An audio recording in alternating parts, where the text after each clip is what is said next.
ಇನ್ನು ಬೆಂಗಳೂರಿನಲ್ಲೊಬ್ಬ ವಿಚಿತ್ರ ಕಳ್ಳ ಪೊಲೀಸರಿಗೆ ಬಲೆಗೆ ಬಿದ್ದಿದ್ದಾನೆ. ವೆಂಕಟೇಶ್ ಅಂತ ಈತನ ಹೆಸರು. ಈತ ಕಳ್ಳತನ ಮಾಡೋದಕ್ಕೆ ರಾತ್ರಿ ಹೊತ್ತು ಸೆಲೆಕ್ಟ್ ಮಾಡ್ಕೋತಾ ಇರಲಿಲ್ಲ. ಮಠ ಮಧ್ಯಾಹ್ನದಲ್ಲೇ ಕಳ್ಳತನ ಈತನದ್ದು.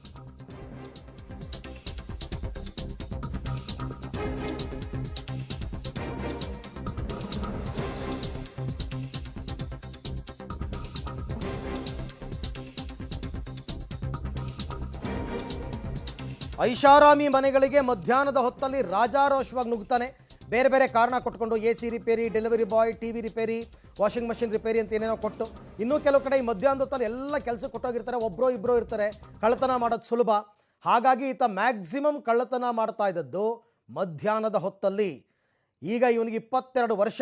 22ನೇ ವಯಸ್ಸಿಗೆ ಸುಮಾರು 20ಕ್ಕೂ ಅಧಿಕ ಮನೆ ಕಳ್ಳತನ ಮಾಡಿದ್ದಾನೆ. ಸಣ್ಣ ಪುಟ್ಟ ಮನೆಗಳಿಗೆ ಕಳ್ಳತನ ಮಾಡೋಕ್ಕೆ ಹೋಗ್ತಿರ್ಲಿಲ್ಲ. ಐಷಾರಾಮಿ ಮನೆಗಳಿಗೆ ಹೋಗ್ತಾ ಇದ್ದ. ಒಂದು ಸರ್ತಿ ಮನೆಗೆ ಹೋದರೆ ಕೈ ತುಂಬ ಕಳ್ಳತನ ಮಾಡಿಕೊಂಡು ಬರ್ತಾ ಇದ್ದ. ಈ ವೆಂಕಟೇಶ್ ಈಗ ಸದ್ಯಕ್ಕೆ ಪೊಲೀಸರ ಬಲೆಗೆ ಬಿದ್ದಿದ್ದಾನೆ. ವೆಂಕಟೇಶ್ ಅನ್ನುವಂತಹ ಮನೆಗಳ್ಳನನ್ನು ಪೊಲೀಸರು ಬಂಧಿಸಿದ್ದಾರೆ. ಕೋಣನಕುಂಟೆ ಪೊಲೀಸರು ಬಂಧಿಸಿರ್ತಕ್ಕಂಥದ್ದು. ಮನೆಗಳ್ಳ ವೆಂಕಟೇಶ್ನ ಬಗ್ಗೆ ಒಂದಷ್ಟು ಇಂಟ್ರೆಸ್ಟಿಂಗ್ ವಿಚಾರಗಳು ಬೆಳಕಿಗೆ ಬಂದಿದೆ. ಆತನನ್ನು ಬಂಧಿಸಿ ವಿಚಾರಣೆ ಮಾಡಿದಾಗ 22 ವರ್ಷದ ವೆಂಕಟೇಶ್ ರಾತ್ರಿ ಹೊತ್ತಲ್ಲಿ ಮನೆಗಳ್ಳತನ ಮಾಡ್ತಿರ್ಲಿಲ್ವಂತೆ. ಸೊ ಇದು ಆತನ ವಿಶೇಷತೆ ಅಂತಲೂ ಹೇಳ್ಬೋದು. ಮಾಹಿತಿಗಳು ಲಭ್ಯ ಆಗಿದೆ.